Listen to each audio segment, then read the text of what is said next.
Hello everybody and welcome to the first ever episode of the Ant Pod.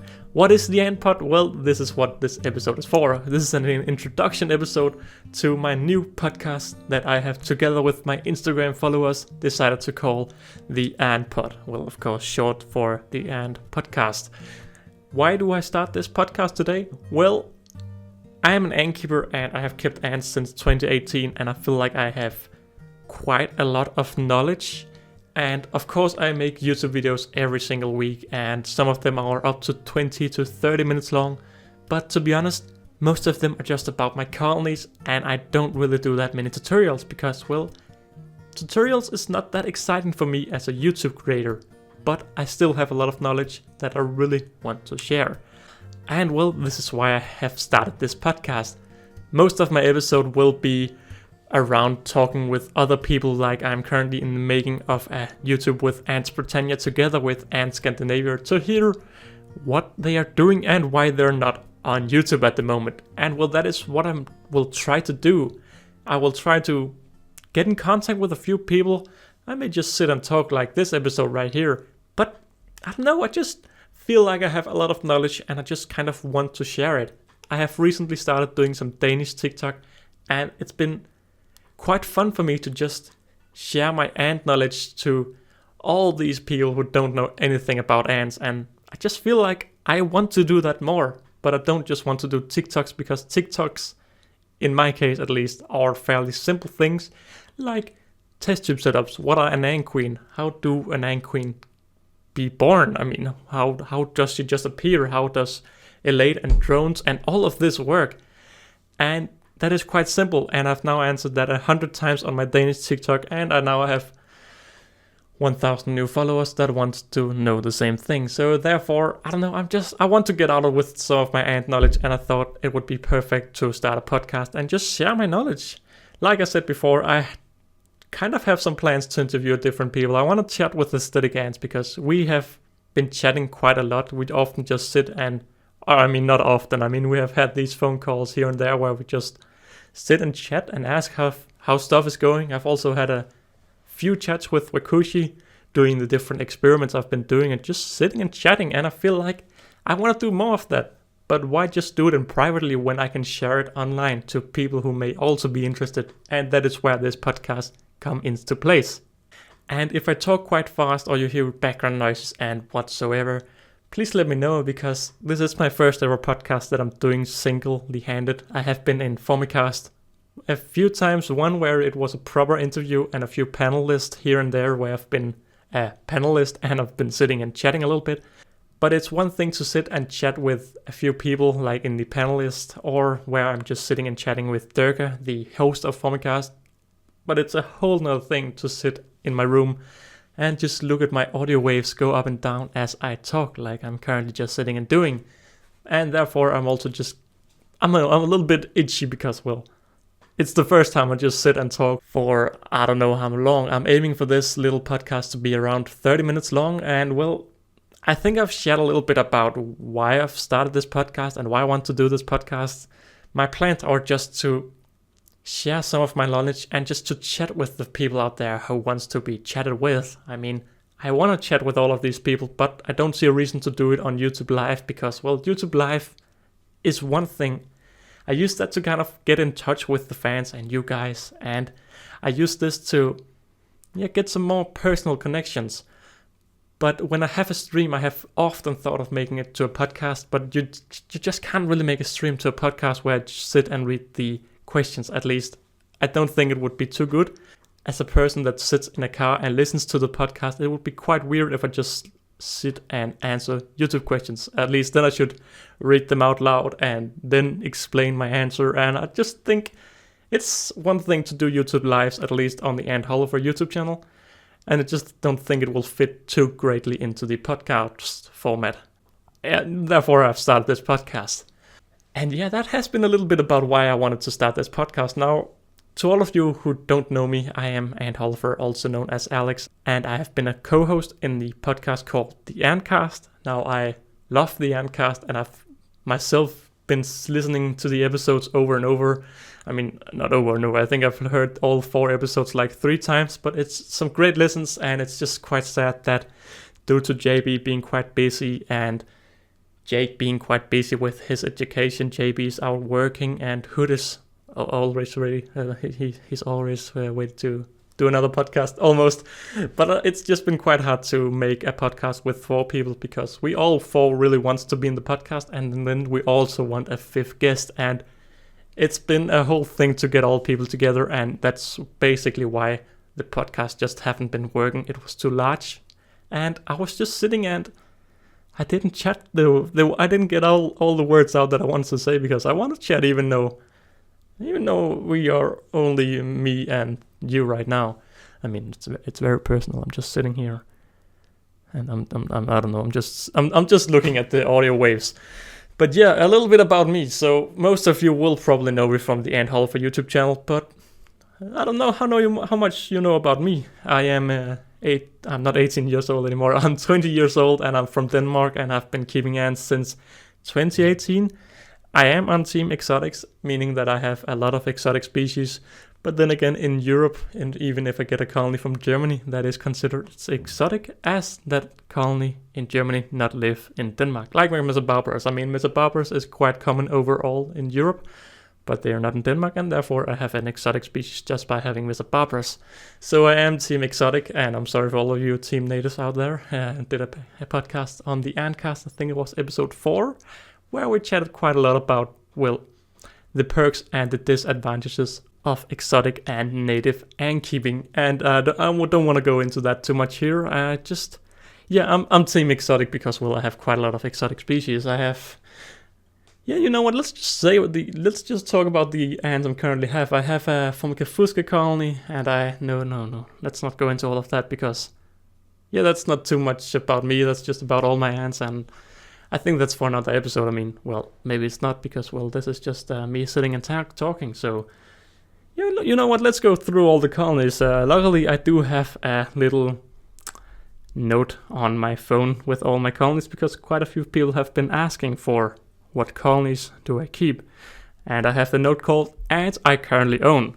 So currently I have Lasius niger, and I have my whole Lasius niger experiment 2021 going on, meaning I have 19 colonies in total, I think. Then I also have a Lasius flavus colony with currently 4 queens, although 2 of the queens have been chopped up into pieces. I mean, their legs have been cut off, so not too good. Well, it's not going too good for those queens, but I mean, though I do have 4 queens. Currently, I also have a Lasius filiginosus colony. They are in the founding stages. They have got their host workers, and the queen have laid eggs, and that's where we are today. Then I have my ever-troubling Mezzacargo colony. It has been such a up and down since the day I got them. Put them in a nice natural formicarium. The natural formicarium ended up being a total failure with mold all over the place, and I had to evacuate the colony out of that natural formicarium. And now today they're in a high-tech ant setup, but no, they are not, because in the high-tech ant setup I kept watering the sponge, and it got the humidity I wanted for the colony. But the sponge got dry quite quick, and sometimes I forgot to water it almost every day. And if I didn't water it every day, the colony starts to evacuate out into the Outworld, where they have a test tube that they just decided to move into. So my spare Aesthetic Ants medium mesh nest would have been perfect for the Mezzacargo colony, as it has another kind of hydration system, because it has a big cotton system, meaning I can just fill up the cotton with water. And that worked out brilliantly with my Lasius niger colony, my 2020 Lasius niger colony.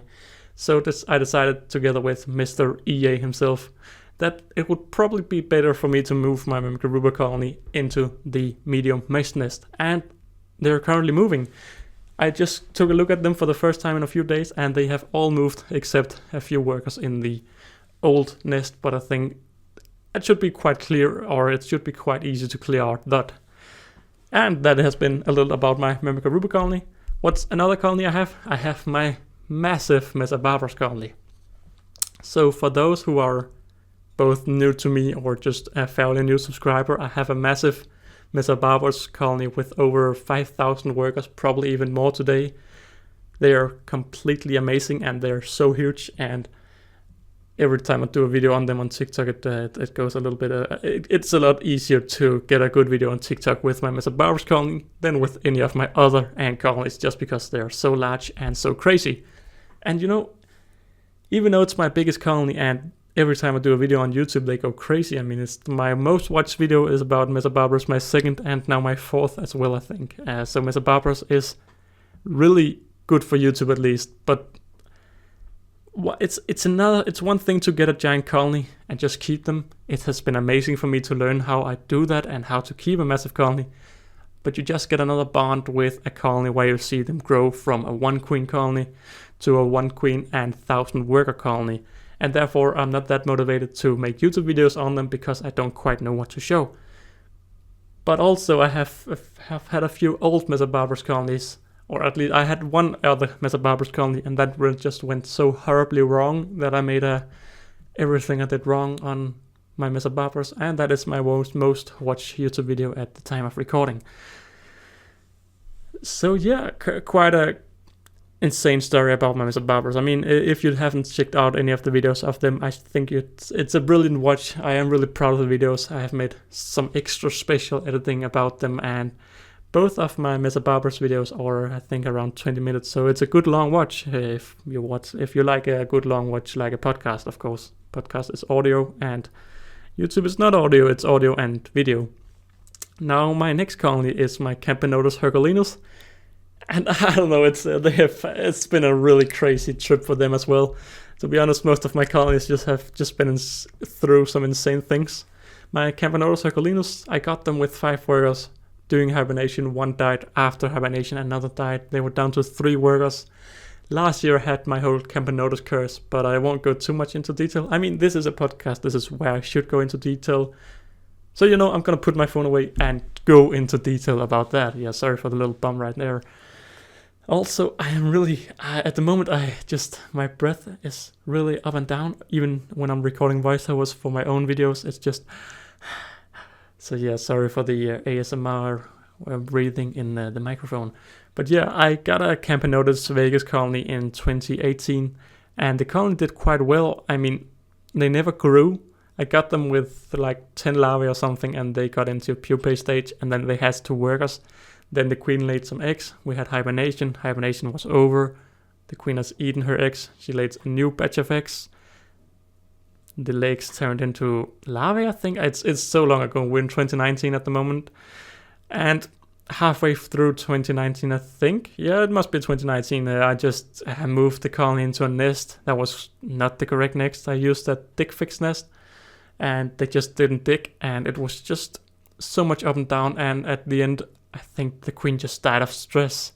It has been such a bad time for her the last few months. And I did so many mistakes. I mean, to be honest, I also did make a video about all the mistakes I did with my Camponotus Vegas, or at least I did a recap from episode 1 to episode 6 of everything that went wrong, or everything that happened up to the day where they were dead. So yeah, that was a bad situation, especially because the queen never laid a single egg that turned into a worker in that almost 1 year time period where I had the colony. And then during 2019, I got my I'm getting the years wrong. Maybe it was I think it was late 2019. That doesn't sound right. It must be 20. Wait, I think my Camponotus Vegas died in 19. So it must be 20.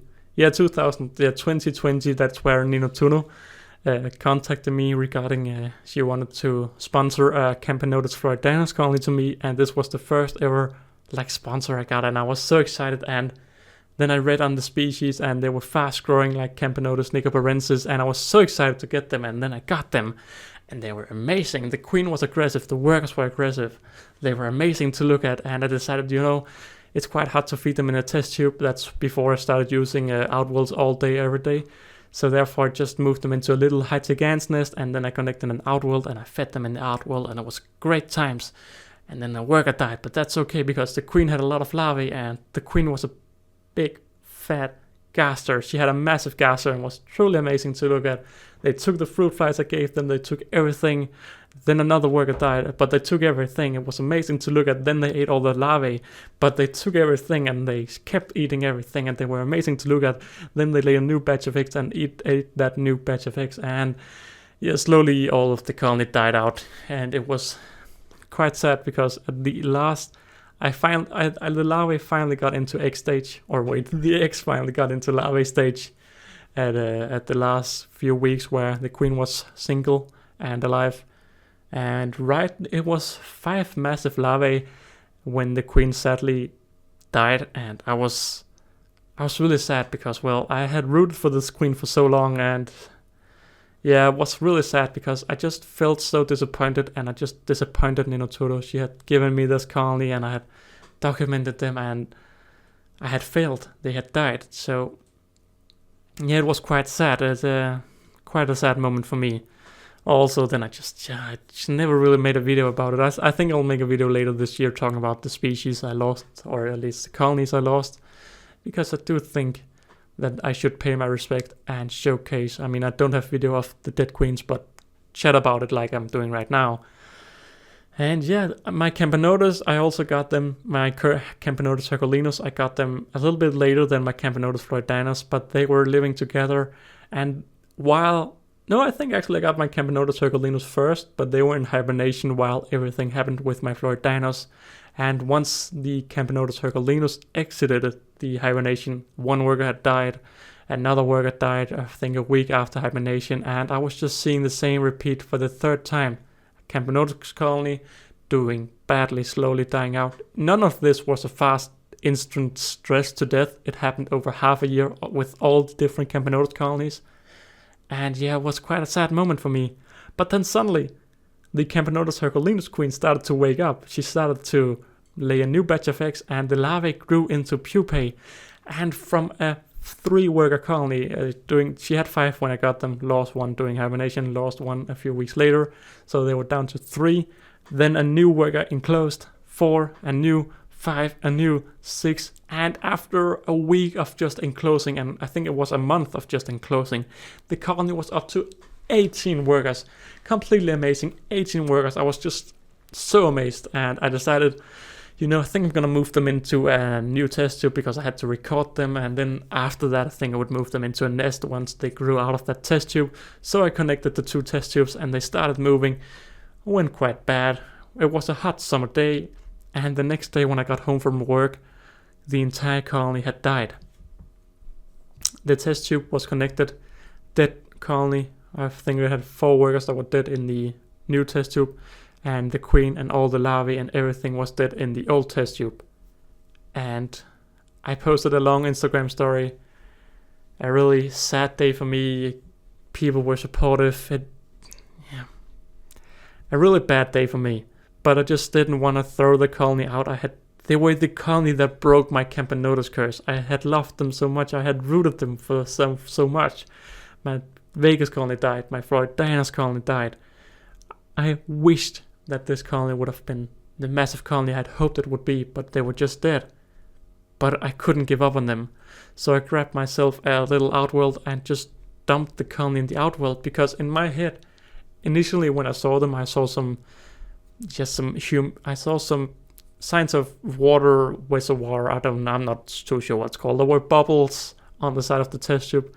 So I thought they had drowned without any water being there, but the things didn't add up. I talked with a few people, it just didn't add up. How would the colony have died in the new test tube? Because the new test tube didn't have water, but they had somehow drowned in the old test tube. It just didn't add up. But then I got in and looked at the colony, the dead colony, in the Outworld, and I started seeing a few legs being twitched a little bit. It was like a little spasm, like if you kill a mealworms, the legs still twitch a little bit. And I was like, what? And I made a news story, and people were like, what? And what? And what? And what? And over the next few hours, it was just such a long and weird day, because at the end of the day, not at the end of the day, the end of the day after, I had myself a Camponotus herculinus colony alive. I mean, they were weird, but they were alive. So I connected up the nest. I want to connect them because I didn't want them to move into a test tube after all of this. They moved into the nest, and they're now in the Esthetic Ants. What are they called? Plaster nest, and they are doing quite well. Since that day, a lot of people have been wanting updates on what has been going on. Have they died? Have they grown a lot? What has been going on? And there's been 0 things to update on. I lost 2 workers, so they were from 18 down to 16 workers. I am thinking that this was 2 of the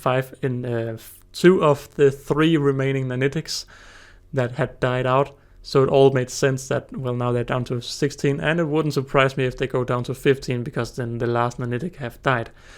But the brood has just kind of stopped. It is in the larvae stage. I feed them. I don't really see them out in the Outworld. I'm not too sure what to do, to be honest, because I don't see them in the Outworld, but I think they go out and take the food, because I see them drinking water. To be honest, sitting here and thinking about it, I'm not too sure. There is still quite a big possibility that they have been that they have taken brain damage after being cooked and being dead, and then being alive again. But if you want the full story, I think you should check out my video. I think it's episode 6 of my Camponotus Herculinus colony. It has quite a nice thumbnail with a dead skull, at least, so it won't be hard to find on YouTube at least. But yeah, that's been a little story about my Camponotus curse and my Camponotus Herculinus. Now, the next Camponotus I have is Camponotus ligniperta. This is a little experiment I'm going currently with, where I have 3 different Camponotus ligniperta queens in 3 different test tubes, all connected, but they are not able to escape the test tube. When I initially showed this experiment on YouTube, I got the idea from WaKooshi, who got it from another person. But the same day as I started the experiment, I talked with Ants Netherlands 18 from Instagram. Yeah, he's now 18. Congratulations to you. At the time of recording, it's only like 2 weeks ago since that happened. So yeah, congrats.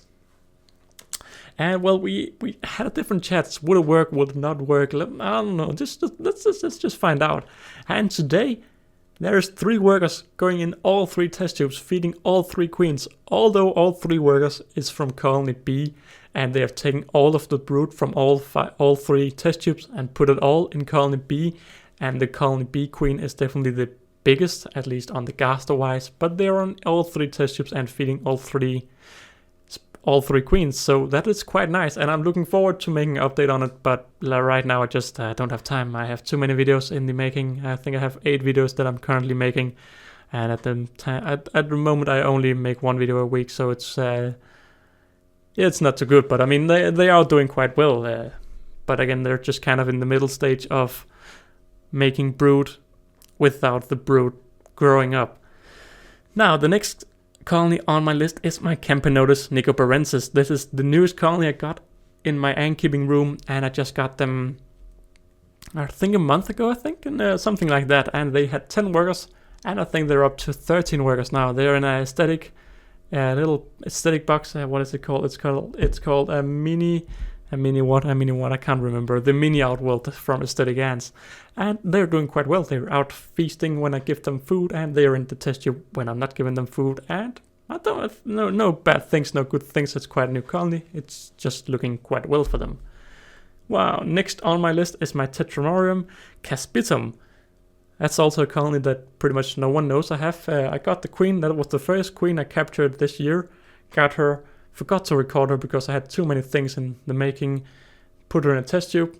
Now she has workers and I'm feeding her, and I think she has laid a new pile of eggs, although I'm not too sure, but I'm pretty sure that there's a new pile of eggs as well. So it's looking good for that colony. Again, needs to do an update, but I haven't done an update. Next on my list is my Formica fusca. Not so much to say, they're just really weird.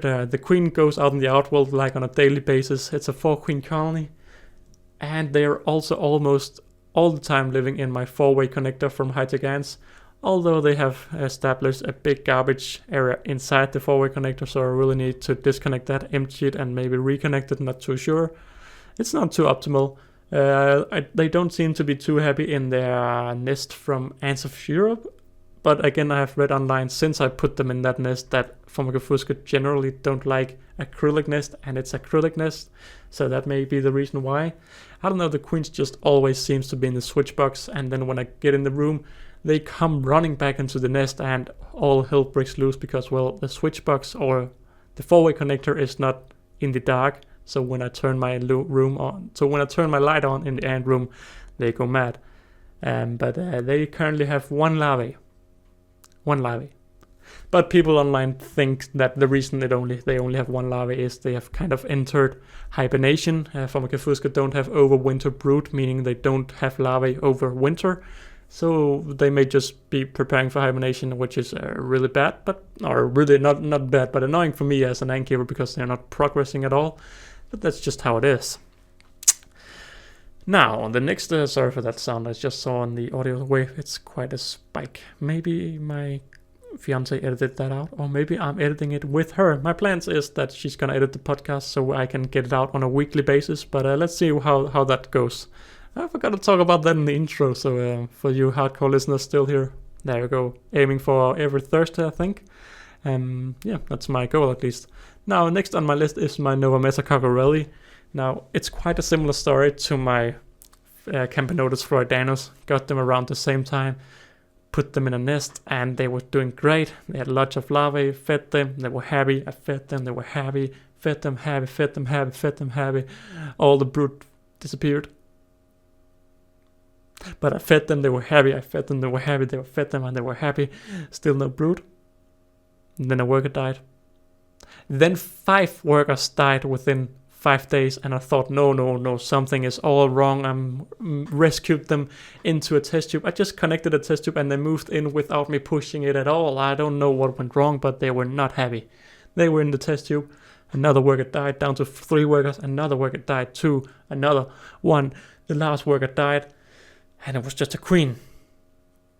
And I looked at my Nova Mezzacargo queen, looked at my Camponotus freudianus queen, and I thought, well, yeah, this has been my 2 first really exotic species, and they are both gonna die today, or at least soon. The Camponotus freudianus queen died. I looked at the Nova Mezza, said my goodbyes. But then one day, they had a new worker. 1 worker, 2 workers, and right now I went and I actually find it sorry. They had 2 workers. I had looked at them. They had 3 workers. Then one of the new workers died, so they were down to 2 workers. And I was like, oh no. What if the other 2 workers will only last a week? It survived around 1 week and then it died again. But now they have 4 workers and a nice bright pile of brood, both in all 3 stages. So I should really do an update on them once also. So yeah, another video to add on the list. But they're not dead, quite impressively. Now the next colony, and my final colony. Actually, I forgot about my Lacius Flenders. Not too sure what they're called, but a Lacius species that may not be Niger because it's orange, but it's yellow also. Quite weird. And I'll see how it turns out when the workers arrive. But my last colony is my fidoli pieli. Now, once again, my fidoli pielis, they were quite weird. Got them 7 queens. 1 was immediately dead. Moved them into a... No, I didn't do anything. I just gave them an Outworld, and everything seemed quite nice. The next, I didn't really do anything. I couldn't see anything. So the next time I recorded, they had, I think, tripled in numbers, but 2 more queens were dead, so they were down to 4 queens. And once again, just fed them and left them alone. And I think it's around 3 weeks ago, checked on them. 2 more queens had died, and 90% of the colony had died, so they were down to 10 workers or something and 2 queens. And I disconnected the Outworld, gave them a new test tube setup, and that's how it is today. Not sure what has been going on, but ever since I got them, it seems like around every month a queen have just died. Monthly, new queen dead. Monthly, 1 month passed, new queen died. This podcast is quite sad because it's just all about my dead colonies. My Lacius Niger 2020 colony is exploded, and I should say that it's looking crazy for that. My Lacius Flavus had its ups and downs, but they're also looking quite amazing. And don't worry, guys, it's not like it's going bad for me. It's just I'm just talking about all the bad colonies I've had and all the bad moments I've had. Most of my colonies are doing quite well, except my fidoli pieli at the moment. Fumfuska has a stop. Camponotus herculinus has a stop. Not a bad thing, just a stop. And the only colony that's really doing bad is the fidoli pieli, and the Nova Mezza is looking quite weird. But yeah, that has been 20 minutes of me talking about my species. So I can't remember the exact number, but I think I have 30 species. Oh no, I have around I can count it on my phone actually. So I have 1, 2, 3, 4, 5, 6, 7, 8, 9, 10, 11, 12 different colonies. No, not 12. What is it called? It's called 13. Yeah, because that makes sense. So 13 colonies, or at least 13 different species, and then I have plus, I think I have 19 Lasius niger. So it's around 30 colonies in total. Quite a lot. But yeah, that has been a little bit about my ant colonies. Now, what am I going to talk about now? Because I was expecting this to be around 50 minutes. That's what I'm aiming for. And I think I have around 30 at the moment. Well, at least now you've got a little bit of an introduction to who I am. Again, on the Antcast, I'm known as Alex. And I don't know, I think that's just how we'll be referred. Because Ant Holleufer is quite a long name. I do like that Aesthetic Ants calls me Holly. A little bit of a girly name, but I think it's quite funny that he always says Holly. But yeah, a little bit more about the plans for the podcast, I think. As I said, doing my different colonies, I want to make this a weekly thing, a bit like Formicast. Now, my main focus is my YouTube channel. Then I have my Danish TikTok a little bit. I'm aiming for one video on my Danish TikTok. It's going okay, but you can't use that for anything as you're not Dane. Or if you're Dane, go follow my TikTok. But yeah, I'm aiming for still just a YouTube video every week. Although this podcast will probably also be uploaded as a YouTube video, although it will just be one picture. But yeah, personally, I have seen a lot of podcasts on YouTube before I decided, maybe I should just use. Maybe I should just go over and use the podcast app, or also known as Spotify, at least in my eyes. But yeah, I'm aiming for a podcast every single week. Maybe it would just be me talking. Maybe I'll get Aesthetic Ants on, WaKooshi, a few people. I don't know. I really want to do a podcast with Aesthetic Ants. We always wanted to do that with the Antcast. Antcast. I don't know why I say Ant. I just said that in the intro as well. But yeah, I have been wanting to chat with him on a podcast for a while, as we have been chatting quite a few times offline. I don't know if people know how good friends we are, because we actually chat quite a lot. We have been following each other for a really long time on YouTube now. I think I had 400 when he kind of started to grow, and then he had 300, and then we were equal, and then he overtook me, and then he got to around 400 more than me.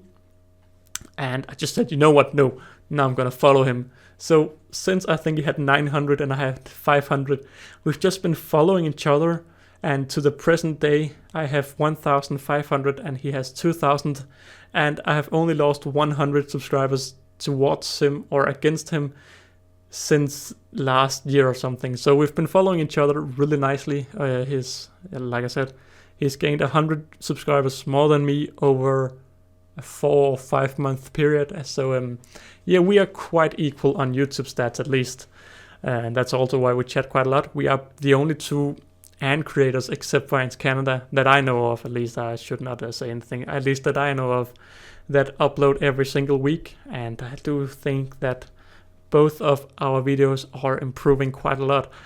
So since my first interview with Formicast last year in January, I think that's the first proper interview where I sat down and chatted with people in English. I reheard that earlier today, and it was just crazy to hear my confidence, or me chatting. It is a whole nother level today, and that's also because, well, I've been chatting on Discord with quite a lot of people. Chatting with voice. That's what I mean with chatting with WaKooshi, Aesthetic Ants, also a little bit with Ant Scandinavia. So I'm quite happy with the progress I've made, and already now I'm feeling a lot more confident when I my voice is dying. I'm feeling a lot more confident now than when the podcast started. It was a little bit awkward, I think, and then I also got a little bit tired during my colony speech. But yeah, hey ho, that's how it is. This is my first little pilot episode, and I am quite happy with how it is going right now, even though I'm still just sitting and looking at my Audacity file, recording my voice, and seeing the ups and downs from my voice. Also, to just end it off, I will try to make a podcast every single week. Hopefully most of the time it will be a little bit of an interview, but it really depends on how much time I have, because right now I use a lot of time on editing videos, and the other part of my time I use with being with my fiance, and she wants more time with me, and I get that. So that's why I made this podcast and decided that she should edit that. Then she can listen to me all day. I mean, that's hopefully she will edit it at least. I think she's currently sitting and editing it. Oh my god, it's just going so bad. That's because I'm not focusing. Before I just sat and chat about ants, and now I'm not chatting about ants anymore. So hey ho, let's just change the topic. Once a week is my goal. Is it possible? Let's find out in 2 months when there's hopefully 8 podcasts, or maybe there's just 1, maybe 3, maybe 4. Let's see. What was I going to say? I can't remember now. Oh yeah, I remember. So I have a HyperX microphone, actually the same as Mr. Dirk himself, aka Fomicast. And my microphone has like these different knobs, or it has one big knob to turn up and down the volume of the microphone. And ever since I started recording my intro and outros and my voiceovers, this knob has been set to 3. And that has just been working perfectly for me. But then one day it was just like the knob just didn't decide, I'm not gonna work anymore. And then now my voice is on full, and the microphone is not even, it's not too bad compared to it is on full, and I'm sitting 15, maybe 10 centimeters away from the microphone. Like now I'm all close. Now we're doing a little bit of ASMR, but I'm gonna go out again, and so I don't know. I think we're getting towards the end of my podcast, or at least the first podcast on the ant pod. I must say I do like the ant pod a lot. I was thinking of doing like a Holleufer name because, well, I am Ant Holleufer. But then again, I didn't want the podcast to be about me, although this entire podcast has been about me. But I don't want the podcast to be about me. I want to be about community, about the people I'm interviewing, the people I'm chatting with. I want it to be about ant keeping and not just Ant Holleufer, and that's why I've decided that I would rather go with a name like the Ant Pod rather than the Holleufer Cast or the Ant Holleufer Podcast or something like that. Again, in the future, I may get a co-host like the former cast did. He got a JB on the show, although JB is quite busy with work, so therefore Dirk has been a little bit alone on that front for 3 episodes, I think, but that is how life is. You can never know how life goes, and that's also why this podcast won't necessarily be a regular thing, although I want it to be a regular thing. But yeah, I think that has been the end of the podcast, and I think I can definitely stretch this for 10 minutes more, so you sitting and listening to this thinking, finally it's over, or, oh no, it can't end yet. I think I can stretch it another 10 minutes, don't you think? Let's see if we can try. So future plans for my YouTube channel and for this podcast. Podcast-wise, once a week is my goal. YouTube-wise, I would really love to, I don't know, I feel like I'm improving my videos every single week. The last 4 or 5 videos has just been a step up every single time. My voiceovers are getting better and better and better. Even though I'm not scripting my voiceovers, I'm not scripting any of this. I'm not scripting this right now. I'm just chatting.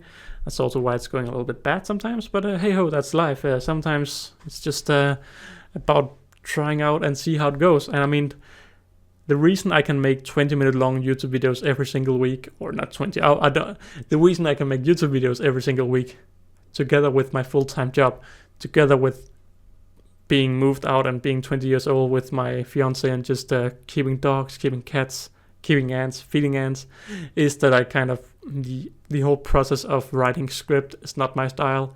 It just takes too much out of it. Actually, I did write a script for the intro of this video or this podcast, and I looked at it and no, didn't use it at all. The only thing I double checked was that I called it the ant pod. So yeah, that was 1 minute out of the 10 minutes. I'm gonna stretch it. So what else can we talk about? Well, I saw it on my screen. Future colonies for Ant Holleufer. Currently, I'm just waiting for my leafcutter colony. I've actually lost interest in my leafcutters quite a lot because it's just been forever since it's been over a year now, I think, since I got the interest and built my DIY setup.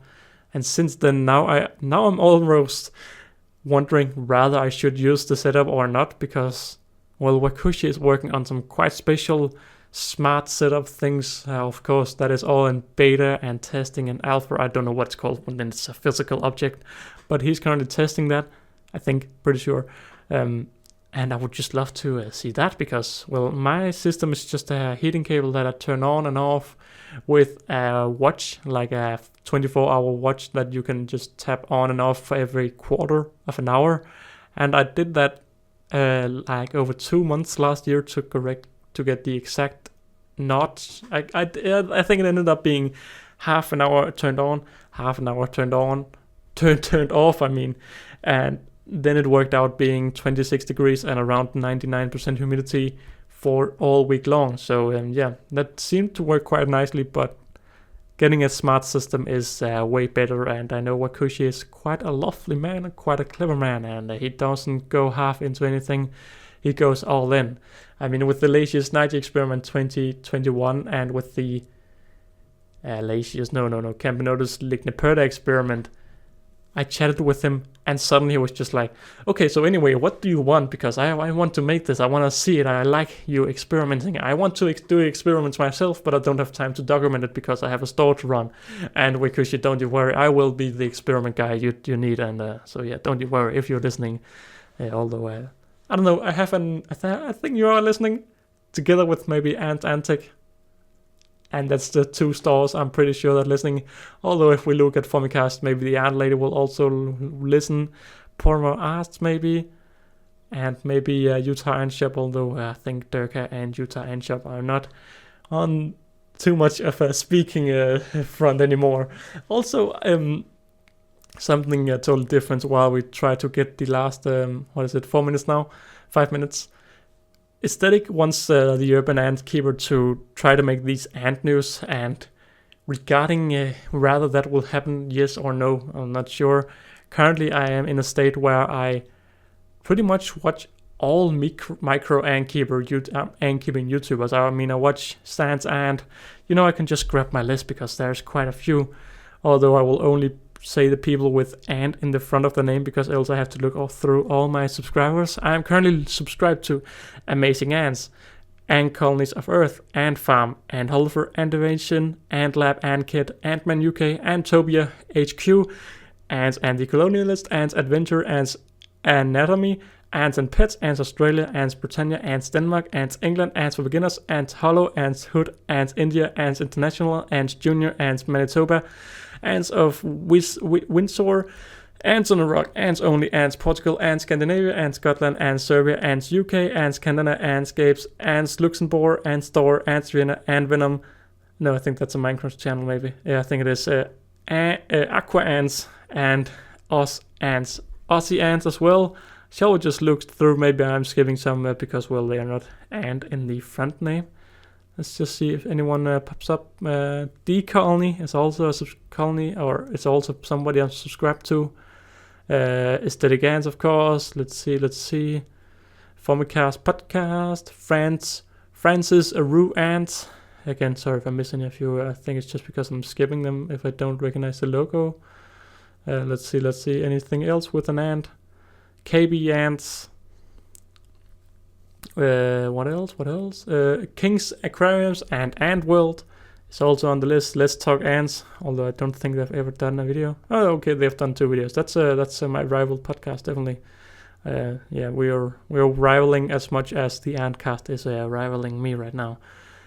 Saying that as co-host of the Antcast. What else do we have? My Living World Ants, Myrmidon Nation, Nordic Ants, Novo Ants, Observing Ants Philippines. What else? Panic 1C777. Although he's more known as Ants Italia today. I don't watch his Italian videos. Also, I don't watch Ants Czech videos because my dyslexia just makes me hate reading.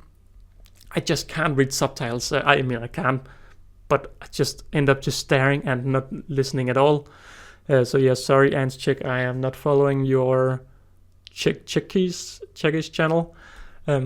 What else? We have Pomo Arts and Rob J and Stan's Ant is also here. the Ant Network, the Ant Keeping YouTuber, the Ant Warrior, the Ant Cast. Let's see what else pops up. The Wild Martin, another ant keeper. Tropical Ants is another. The Urban Organisms, Virtual Ants, and that was everything. So I may have skipped a few because I've just been reading through a long list of people I currently subscribed to. I don't know how to check how many I'm subscribed to. I'm guessing probably like 300 people, and that means I watch a lot of YouTube. All day, all night, YouTube is my life. Yeah, I wake up at 4 a.m. 4:40, then snooze, then 4:10. No, I wake up at 4:40, then snooze, then I wake for real up at 4:50, go to the toilet, brush my teeth, have a little morning poop, and watch some YouTube, head over to work, sit at work eating my breakfast while, I think it's called breakfast. Yeah, it's called breakfast, and then we have lunch, and then we have dinner. Yeah, I finally remember, I always forgot dinner. But yeah, over at work, eating my breakfast, watching even more YouTube, and then I don't watch YouTube before I go to sleep again, but then I also watch a lot of YouTube. But yeah, my conclusion was that if the Urban Ant Keeper never does his ant news, I think I am semi-qualified to do a little bit of the ant news, at least on the podcast-wise, because, well, I'm hoping for this podcast to be kind of weekly. Meaning if the Urban Ant Keeper doesn't do it, I can give it a little bit of a shot. But, we will see how that all goes. Now, the time now on my raw recording says 50 minutes, and when it said 51 minutes, I said I could push this for 10 minutes longer. So we are getting to the end. So don't you worry to all of those out there who was wondering, oh no, he can't make it. He did. Mr. Alex himself did say 10 minutes of useless knowledge. And congratulations, you have now been 10 minutes richer of useless knowledge. Or, I mean, if you heard all the ant names, most of all of these ant keeping YouTubers I follow are active. I mean, I also said people like Ants Scandinavia and Ants. What else should we say? I don't know. Ants Britannia. 2 YouTubers that are not too active. But yeah, I think it's time to round this podcast up for real. I was aiming for 40 to 50. It currently says 51 on the raw recording. So yeah, it's been quite a nice first podcast. I mean, it was been a little bit up and down, a little bit sad, but we wanted those sad feelings in the podcast, didn't we all? Yeah, it's been a little up and down, but yeah, I'm looking forward to doing this interview with Ants Scandinavia and Ants Britannia. It is currently Wednesday, and I'm aiming to record that, or we have plans to record it Monday evening. So hopefully this then goes out on Thursday, and the Ants Britannia, Ants Britannia plus Ants Scandinavia interview goes out Thursday the week after. Yeah, that makes sense because this podcast does not come out tomorrow evening. Or maybe it does. It's currently the 25th of August. If you are listening to this, 26th of August, well, then I somehow did it together with my fiance, hopefully. So yeah. Anyway, I don't have an outro because this is my first ever podcast. So yeah, I'll just be. I just want to say thank you for listening. I can't believe you have stood up and not stood up. You may have sat down. I can't believe you have heard the entire podcast of me just sitting chatting about myself and my life. But yeah, that is what I want this podcast to be about. Hopefully, I have another podcast member to chat about my life with, though. But yeah, also one final thing. When I'm chatting with Ants Britannia and Ants Scandinavia, I want it to be a bit more, not like harsh, but I want to get a little bit more than why are you not uploading? I'm busy at work. What work? How busy? Are you working in the background or is it total stop? Like I want to get a little bit more detailed questions, not like in a bad way for them, but just so we get a little bit more knowledge than, oh, they're working. I mean, it isn't a good excuse, but I'm just curious. What work? How much? Is it because ant keeping is not a priority? Or how is everything going? A bit more, I don't know, a bit more wow. But yeah, thank you all for listening. I will stop the recording now. This is a little bit like my live streams where it just keeps going on and on and on and on. But yeah, I've been really happy with this podcast, I must say. Can't wait to do the next one. Hopefully with Ants Scandinavia, Ants and Ants Britannia. And hopefully I won't say Ant, but I will hopefully say the Ant Podcast. Oh no, just the Ant Pod. Yeah. Anyway, thank you all for listening, and bye!